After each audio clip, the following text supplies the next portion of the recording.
Hi friends, ഇന്ന് ഞാൻ തയ്യാറാക്കാൻ പോകുന്നത് ക്രീമി വൈറ്റ് സോസ് പാസ്തയാണ്.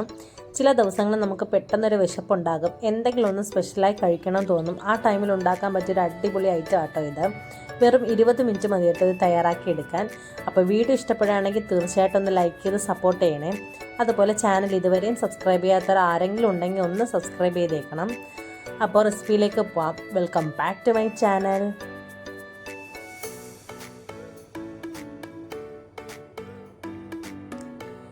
ഇതിനായിട്ട് ഒരു പാനിൽ പാസ്ത വേവിക്കാൻ ആവശ്യമായ വെള്ളം ഒഴിച്ചു കൊടുക്കാം. ആവശ്യത്തിന് ഉപ്പ് കൂടി ചേർക്കാം. ഇനി ഇത് നന്നായിട്ടൊന്ന് തിളപ്പിച്ചെടുക്കാം.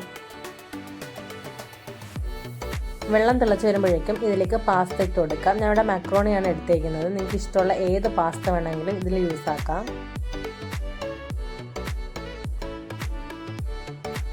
കുറച്ച് വെള്ളം കുറവ് പോലെ എനിക്ക് തോന്നിയുകൊണ്ട് കുറച്ചും കൂടി വെള്ളം ഞാൻ ഒഴിച്ചു കൊടുത്തിട്ടുണ്ട്.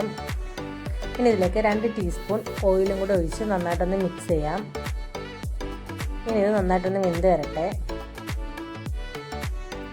ഇതിപ്പോൾ അത്യാവശ്യം ഒന്ന് വെന്ത് വന്നിട്ടുണ്ട്. നല്ലപോലെ ഒന്ന് വേവട്ടെ. ഇതിപ്പോൾ നന്നായിട്ട് വെന്തിട്ടുണ്ട്. ഇനി നമുക്കിത് ഊറ്റി മാറ്റി വെക്കാം. സെയിം പാനിലേക്ക് 2 ടീസ്പൂൺ ബട്ടർ ഇട്ട് കൊടുക്കാം. ഇതിലേക്ക് 3 വെളുത്തുള്ളി ചതച്ചത് ഇട്ട് കൊടുക്കാം. നന്നായിട്ടൊന്ന് വഴറ്റിയെടുക്കാം. ഇനി ഇതിലേക്ക് ഞാൻ ചേർക്കുന്നത് സ്വീറ്റ് കോൺ ആണ്. നിങ്ങൾക്ക് ഇഷ്ടമുള്ള ഏത് വെജിറ്റബിൾ വേണമെങ്കിലും ഇതിലേക്ക് ചേർക്കാം. ക്യാരറ്റ്, ക്യാപ്സിക്കം, മഷ്റൂം, അങ്ങനെ ഏത് വെജിറ്റബിൾ വേണമെങ്കിലും ചേർക്കാം. എനിക്ക് സ്വീറ്റ് കോൺ ചേർക്കുന്നതാണ് ഇഷ്ടം. ഇനി വെജിറ്റബിൾ ഒന്നും ഇല്ലെങ്കിലും അടിപൊളിയാട്ടോ. അപ്പോൾ ഇതൊന്ന് സോട്ട് ചെയ്തെടുക്കാം. സോട്ട് ചെയ്ത സ്വീറ്റ് കോൺ വേറൊരു ബൗളിലേക്ക് മാറ്റാം. സെയിം പാനിലേക്ക് 1 ടീസ്പൂൺ ബട്ടറും കൂടി ഇട്ട് കൊടുക്കാം. ഇതിലേക്ക് 2 ടീസ്പൂൺ മൈദ കൂടി ചേർത്ത് നന്നായിട്ടൊന്ന് വഴറ്റിയെടുക്കാം. മൈദയുടെ പച്ചക്കുത്ത് മാറുന്ന വരെ നന്നായിട്ടൊന്ന് ഇളക്കാം. 2-3 മിനിറ്റ് നന്നായിട്ടൊന്ന് ഇളക്കിയെടുക്കാം. ഇനി ഇതിലേക്ക് 1 കപ്പ് പാലാണ് ഞാൻ ഒഴിച്ചു കൊടുക്കുന്നത്. ഇനി കട്ടയില്ലാതെ നന്നായിട്ടൊന്ന് മിക്സ് ചെയ്തെടുക്കണം. കൈ വിടാതെ ഇളക്കണം, അടുക്കി പിടിക്കാൻ ചാൻസ് ഉണ്ട്. ഇതൊന്ന് തിളച്ച് വരുമ്പോഴേക്കും നല്ലൊരു ക്രീമി ടെക്സ്ചർ ആട്ടോ.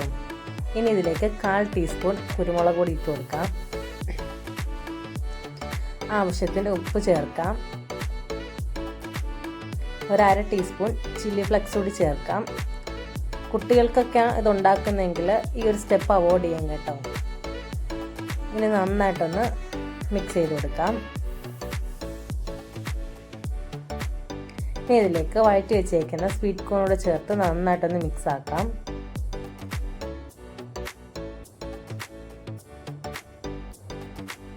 ഇതിലേക്ക് ഊറ്റി മാറ്റി വെച്ചേക്കുന്നത് മാക്രോണിയും കൂടി ഇട്ട് കൊടുക്കാം.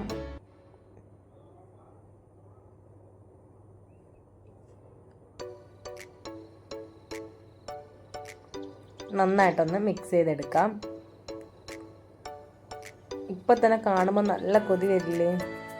എൻ്റെ ഫേവറേറ്റ് ആട്ടോ ഇത്. പെട്ടെന്ന് ഉണ്ടാക്കിയെടുക്കാൻ പറ്റുന്നൊരു ഐറ്റമാണ്. ഇനി ഇതിലേക്ക് കുറച്ച് ചീസും കൂടെ ഞാൻ ചേർക്കുന്നുണ്ട്. ഏത് ചീസ് വേണമെങ്കിലും ചേർക്കാം. ഇതിപ്പോൾ റെഡി ആയിട്ടുണ്ട്. ഇനി നമുക്കതൊരു സർവിങ് പ്ലേറ്റിലേക്ക് മാറ്റാം.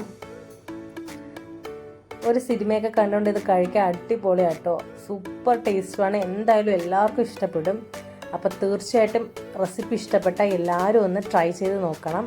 നിങ്ങളുടെ വിലയേറെ ഫീഡ്ബാക്ക് എനിക്ക് കമൻറ്റായിട്ട് അയക്കുകയും വേണം. പിന്നെ ചാനൽ സബ്സ്ക്രൈബ് ചെയ്യാൻ ആരും മറക്കല്ലേ. അപ്പോൾ അടുത്തൊരു വീഡിയോ ആയിട്ട് വരുന്നത് വരെ ടാറ്റാ ബൈ.